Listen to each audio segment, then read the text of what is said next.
superstore has boxes of cereal on for $2, $1.99, but they're out of it. Bonus, because then what you do is you just say, can I have a rain check for this, this, this? So when there's sales and you don't have money, go towards the end of the sale and ask for rain checks, and then when you get your money, you can go back and get it for the sale price. So it's just a little way. I know that like before they didn't have any diapers, so I got like rain checks. And then like the diapers would go back up to like an expensive price if I could use the rain check. Exactly. Yeah. Yeah, exactly. Yeah. No, it works really well, and if you time, you know, you're getting there so that you can get the rain checks, it's really useful. Buying used, I mean, we all know that reality. I think when Tosh was growing up, I don't know how old she was before she finally had something new. Because everybody just passed on clothes, and there were so many good clothes. And the Kids First does a clothing exchange down here as well, where you can take in things and then get clothes as well. And I mean, we found, we were living at Cape Breton at the time, and Value Village was our favorite store, and you could even sometimes get things still with the tags on it. So that I'm now to the point where going into a store and paying $40 for a blouse just seems obscene to me. It just seems like such a waste of money that I just can't manage to do that sort of thing. And now there's also, for those of you that have computers, there's Kijiji. I know that. Yeah, yeah. I don't know if other people know that site.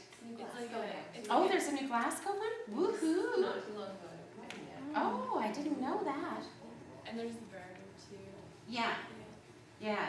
And the Kijiji, we've gotten a lot of really good things, like a baby dresser that was just, you know, look, brand new. Change table that would have been, I don't know, $200-300, and we got it for $75. I mean, it was just a really good deal.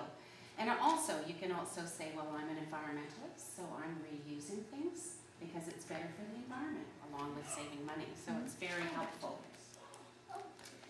Well, we've talked a bit about this already, about shopping wisely, but we do now have a farmer's market. Has anybody checked it out here yet?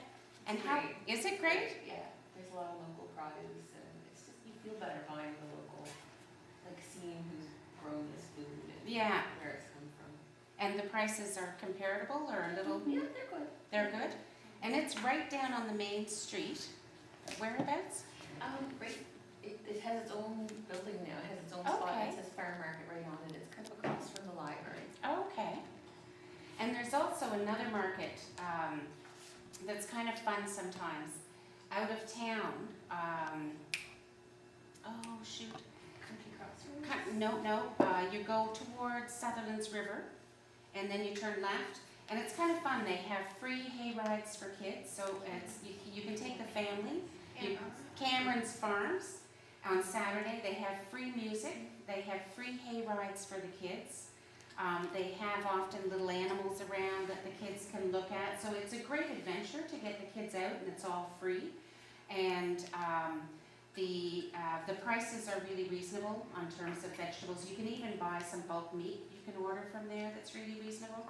And I was talking to one fellow who has a 4-year-old, and he got an entire box of clothes for $5 at the Cameron's Market last weekend. I mean, and he said they were all great, fit, looked good, you know, so it was a really, and it's kind of a fun event to take the family to as well.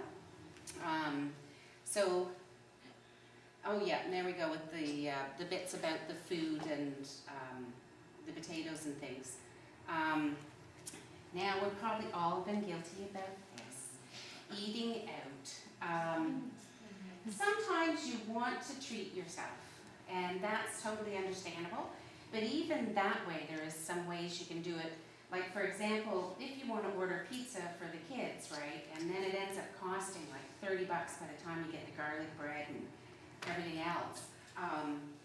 So the other night I went to the superstore and got their pizza, large pizza, and a large garlic bread, and it came to $13, where from Greco that would have cost me $30. So when you feel like doing those treats, sometimes there's ways that you can do it that's a little cheaper. And the one thing that I found myself really cutting down on is the Timmies. Because when you start adding it up, it's really quite ridiculous how much money you end up spending on the coffee. And so you sort of start thinking, okay, well that's $10 a week, that's $40 a month, that's, you know, how many hundreds a year am I spending on that coffee? And I could actually make coffee almost as good at home and then have that extra money. So even just cutting back on some of those kinds of things can really help. So I've now gotten in my mind where I think, oh gosh, I'd really like to go out for Chinese or whatever. And I think, okay, that's going to be this amount of money. How much groceries could I buy for that amount of money? Maybe I'll just cook Chinese at home, and I've gotten quite good at making chicken balls.